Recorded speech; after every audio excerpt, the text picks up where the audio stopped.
Eu fui desafiado aí pelo Tiago Freitas a falar sobre um texto aí das escrituras que está tocando mais no meu coração hoje em dia.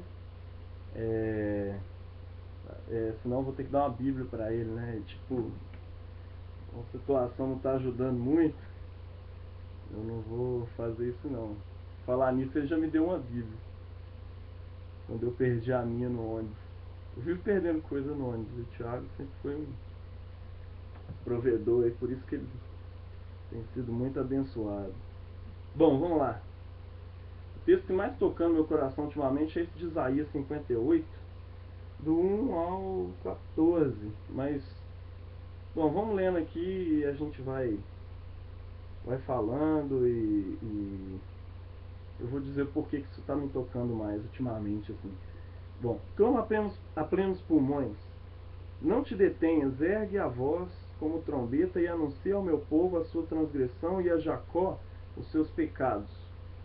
Trazendo para os dias de hoje, basicamente Deus está falando para o povo dele.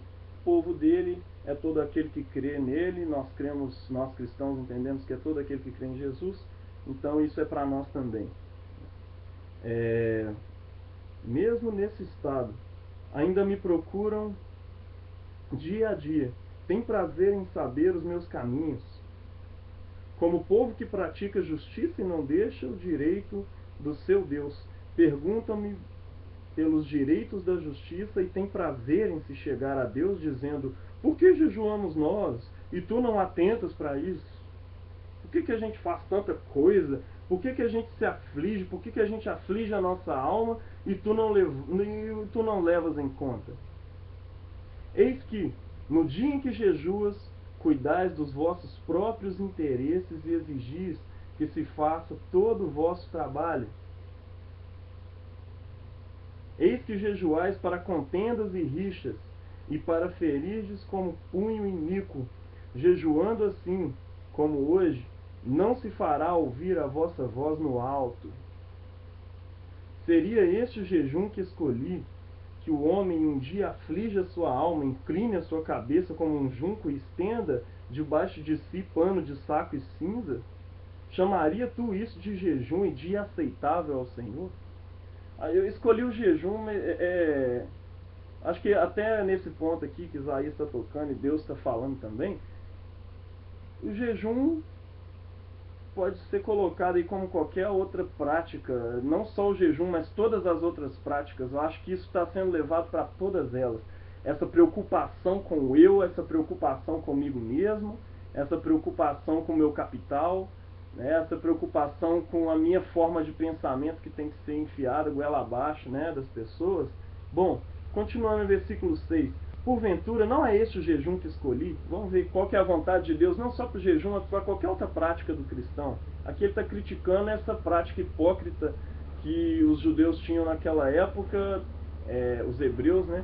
E que muitos cristãos têm hoje em dia, mas que ela de alguma forma se aplica a todas as nossas práticas religiosas hoje em dia.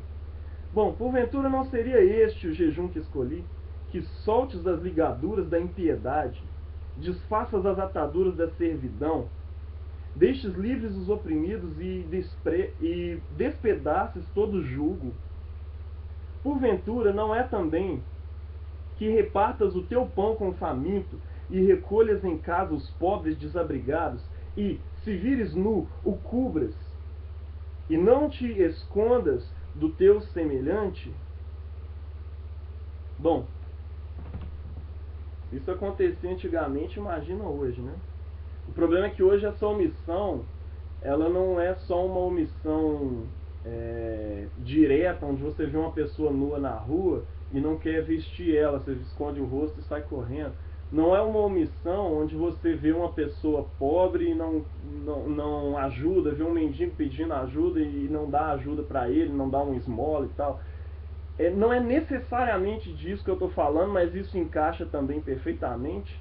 Mas é interessante como que a gente hoje, no século XXI, colocou essa exclusão a um nível social, a um nível estrutural, e como igreja, que funciona a um nível estrutural, a esse nível social, a gente não faz nada para poder resolver esse problema. E esse problema que Deus está tão preocupado nas Escrituras, né, que inclusive Jesus vai usar depois, né? Eu estive nu e você não me vestiu, estava na cadeia e você não visitou, nem nada. Ele nem fala sobre, você não orou para mim, para me curar. Na verdade, o que ele falou foi simplesmente de uma preocupação humana, né? Você não foi lá me ajudar. Eu estava precisando de ajuda e você não me deu, né?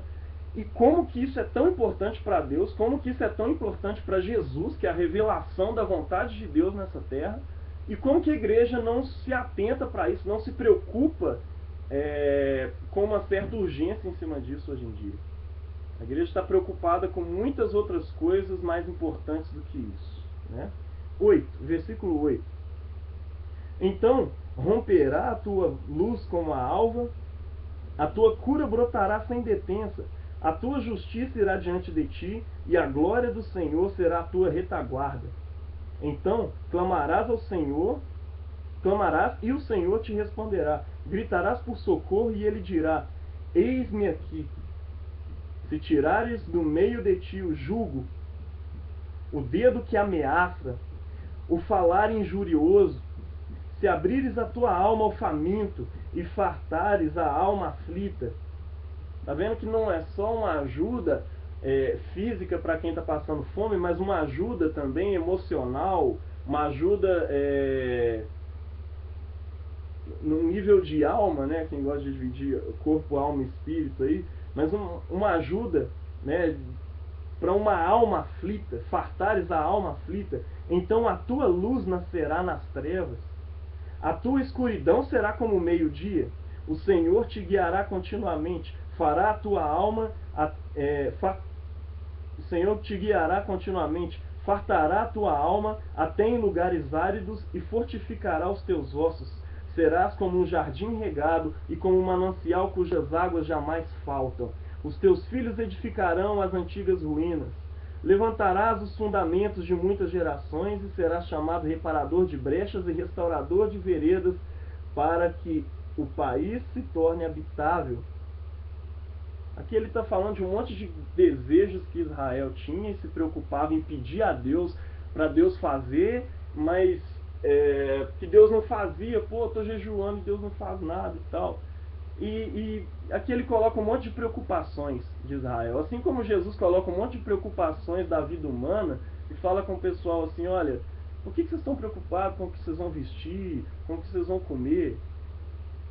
Sabe, preocupa primeiro com o reino de Deus, essas outras coisas vão ser acrescentadas. E eu acho que é uma mensagem que eu tenho para mim e para toda a igreja hoje, pelo menos no alcance que eu tenho. Eu queria falar isso com você, sabe? Preocupe-se com o reino de Deus, com a preocupação que Deus tem. E essas outras coisas, seja lá o que você queira, seja essas coisas ridículas, igual uma igreja grande, um ministério que alcance até a África e não sei o quê, mas falando assim em termos de mensagem, disso e daquilo, não tô, eu quero que o evangelho chegue realmente em todos os lugares, né? Mas nesse sentido aqui de uma preocupação, até mesmo física antes de uma preocupação espiritual, né? O apóstolo Tiago ele fala que não adianta nada você falar com uma pessoa: vai em paz, Deus te abençoe, se você não deu pão para ela estava faminta. Poxa, você vai comer o pão da vida, Jesus vai suprir suas necessidades, beleza, mas Jesus aqui na terra é você e eu, né? Pelo menos nós cristãos acreditamos nisso, né? Se desviares do pé de profanar o sábado e cuidar dos teus próprios interesses no meu santo dia, se chamares ao sábado deleitoso, dia do Senhor, digno de honra, e o honrares não seguindo os teus caminhos, não pretendendo fazer a tua própria vontade, nem falando palavras vãs, então te deleitarás no Senhor. Eu te farei cavalgar sobre os altos da terra e te sustentarei com a herança de Jacó teu pai, porque a boca do Senhor o disse. E que você se lembre disso hoje, né? A boca do Senhor o disse. Se você não acredita em nada do que eu tenho escrito, não quer prestar atenção em nada do que eu tenho falado até aqui, preste atenção pelo menos nesse texto que eu acabei de ler e se lembre disso, porque a boca do Senhor o disse, sabe? Deus quer te abençoar, mas Ele quer te abençoar para que você abençoe outros. E é essa mensagem que está no meu coração. Acho que já passou, chegou nos 10 minutos ali. E é isso aí, valeu. E bom, não posso desafiar o Thiago, que ele já foi desafiado, né? Mas eu desafio a galera aí a falar aquilo que Deus está falando no coração de vocês. Valeu, tchau.